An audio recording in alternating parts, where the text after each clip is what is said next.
بسم اللہ الرحمن الرحیم۔ اللہ کے پاس وہ سب کچھ ہے جو تمہیں دینے کے لیے دنیا کے پاس نہیں۔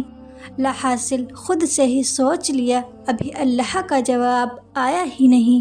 دل کا حصہ کیوں بناتا اللہ اگر اس کا ملنا مقدر میں نہیں ہوتا؟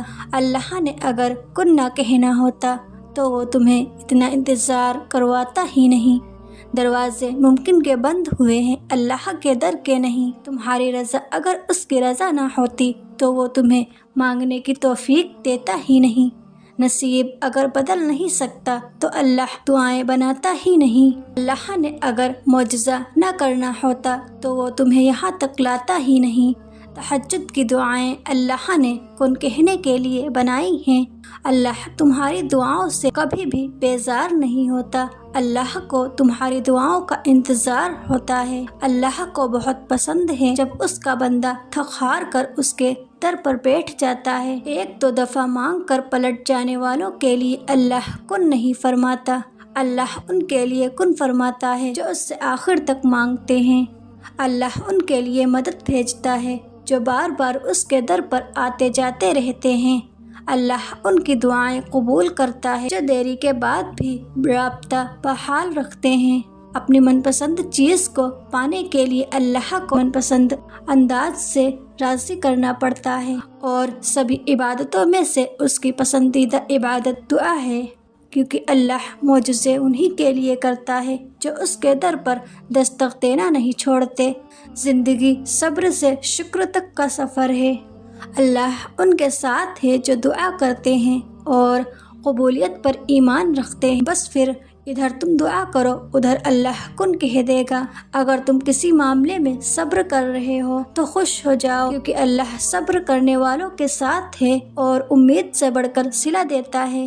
اللہ کو تمہارا مانگنا اور صبر کرنا اتنا پسند ہے کہ وہ مناسب وقت پر کن کہہ دے گا انشاءاللہ۔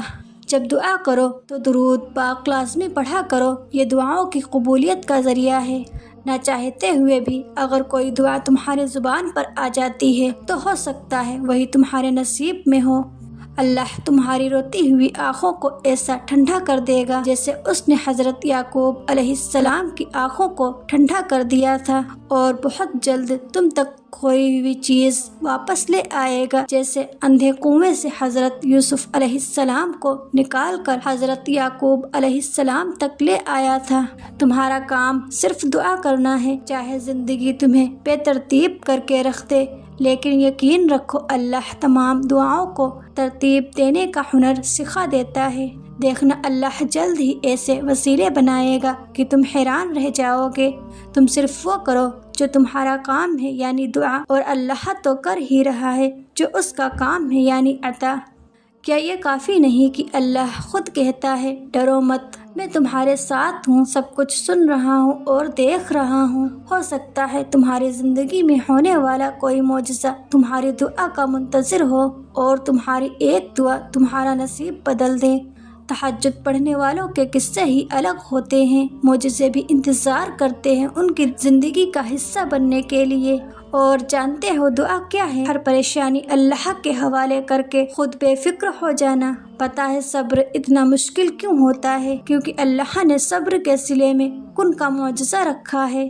دل پر بوجھ اور بے چینی سی محسوس ہو تو تنہائی میں اللہ سے باتیں شروع کر دو، اپنا سارا غم اللہ کو بتاؤ۔ یقین کرو اللہ اتنی توجہ سے تمہیں سنتا ہے کہ تمہاری بات ختم ہونے سے پہلے ہی سکون سے نواز دے گا۔ اللہ جانتا ہے تمہارے دل کی خواہش، وہ سب سن رہا ہے تمہاری دعائیں۔ تم یقین نہ چھوڑنا، وہ ضرور عطا کرے گا۔ ہماری خواہشات تو بہت چھوٹی ہیں، اس رب العالمین کی ذات بہت بڑی ہے، تو کیوں نہیں ہوگا کن؟ وہ ایسا عطا کرے گا کہ تم کہہ اٹھو گے الحمدللہ۔ جو تمہیں ناممکن لگتا ہے وہ دعاؤں سے تمہارے نصیب میں لکھ دیا جائے گا۔ جب بھی تم ٹوٹ جاتے ہو کسی بھی وجہ سے تو دل میں اللہ یاد آتا ہے نا؟ تمہارے دل کا اللہ کو یاد کرنا اس بات کی دلیل ہے کہ اللہ تمہارے ساتھ ہے۔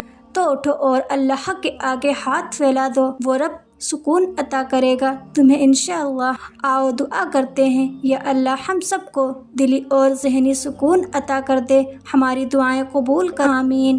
حد سے زیادہ سوچنے والا انسان اپنے کندھوں پر اپنی ناقص سوچوں کا وزن اٹھائے پھرتا ہے۔ یا اللہ تو سب کرنے پر قادر ہے، اپنے کن سے ہر محبت کو نکاح کی خوشی عطا کر دے، آمین۔ اگر تم تھوڑی سی آزمائش سے ڈر کر اپنا یقین ہار کر بیٹھ جاؤ گے تو تمہاری دعائیں کیسے قبول ہوں گی؟ قبولیت کا ایک اصول ہے، صبر رکھو، دعا کرو اور معجزوں کو پالو انشاءاللہ۔